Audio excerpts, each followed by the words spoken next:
Because how many years did we see, or how many years did we say, man, we really need a vet in this wide receiver room? Yeah, because we need a veteran because look at how young our receiver room was. And quite frankly, ever since AB left, because he was the more veteran. Yeah. Or if not AB, Darius Hayward-Bay, because he was the most experienced and veteran leader in the wide receiver group. Ever since both of them left, it's been nothing but youth and young guys that don't really hold that leadership role. Because at one point, our youngest wide receiver was our leader in the wide receiver room.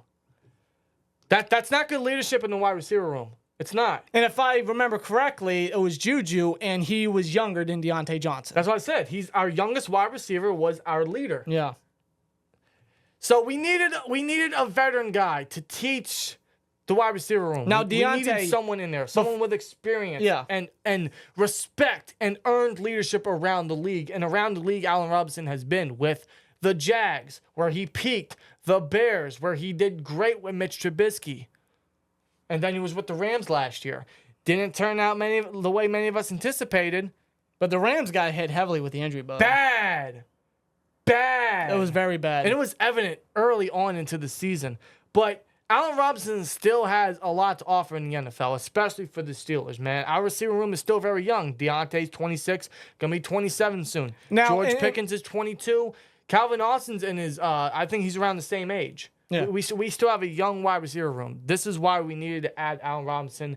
And when Omar Khan made the trade for him, it was great. Because I remember thinking, are we not going to sign a wide receiver? Are we going to draft another guy? Yeah.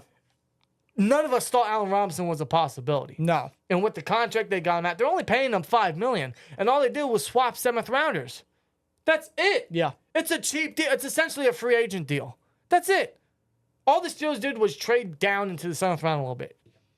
And we got Allen Robinson. Yeah, wearing number 11 for the Steelers. Yep. Playing the slot, which we really needed. And quite frankly, for his age and what he's been through and his injury concerns, because that still carries a bit of a burden with Allen Robinson still. Sure does. That's where he's going to fit best. But I feel like his impact is what's going to be doing more impact in the locker room. Yes. Than on the field. He's going to offer a lot more than just on-field play.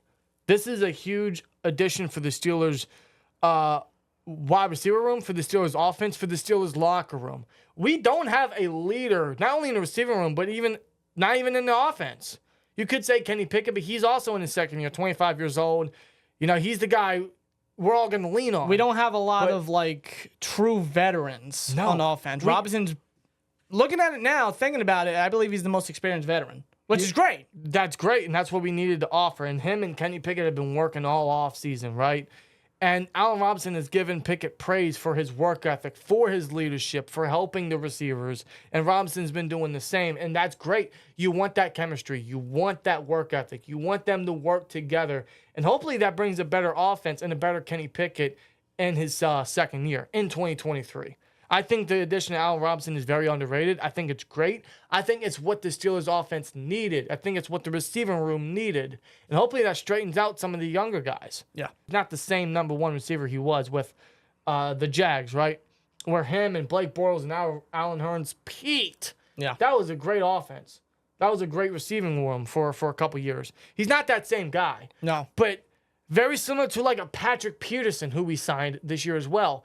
He's not going to offer the same thing he offered 10 plus years ago, but he's going to offer so much knowledge and veteranship and leadership to this young core. Yeah. It's great. They offer so much more than just on-field play. Yeah, strategically, you can tell what the Steelers are doing with their veterans, which is great for the future. It's what you want. It's what they did way back, which is why we're in the position that we have been, why the legacy is what it is. Yep. Noel, Cowher, Tomlin, they hold the same mindset. And they're still doing it to this day. Absolutely. So they know that the team is young and they're going to need knowledge. They're going to need someone to set an example for them in the locker room. Yeah. You know, that's why the Steelers culture, which is why it's the Steelers Culture Podcast. The Steelers culture has been a huge talking point for a couple years now, and just seeing how the culture peaked how many years ago, especially during that 2005 run, right? Yeah. And it's kind of dropped seeing all the drama we've had in the locker room. But that's because certain guys don't hold that similar example. It's almost like a big brother type of deal. You know, you're supposed to set a greater example for the future, right? the Steelers locker room recently hasn't had that greater example. No. Now that they added veteranship and these leaders now, along with the guys that we have in our locker room, we're going to get that back into the locker room, which is what we need, and that's going to translate to the football field. I think that's great, and that's why the addition of Robinson is tremendous. Now, what he adds to the slot, because we can't just talk about what he brings to the locker room. We got to talk about what he brings to the field. Yeah. Because, truthfully, that's important. He's going to be our slot guy. I think that's great. He also adds outside flexibility, which, knock on wood, Deontay or Pickens get hurt. We didn't have outside depth whatsoever. No. You're going to put Gunnar Olszewski outside? Good luck.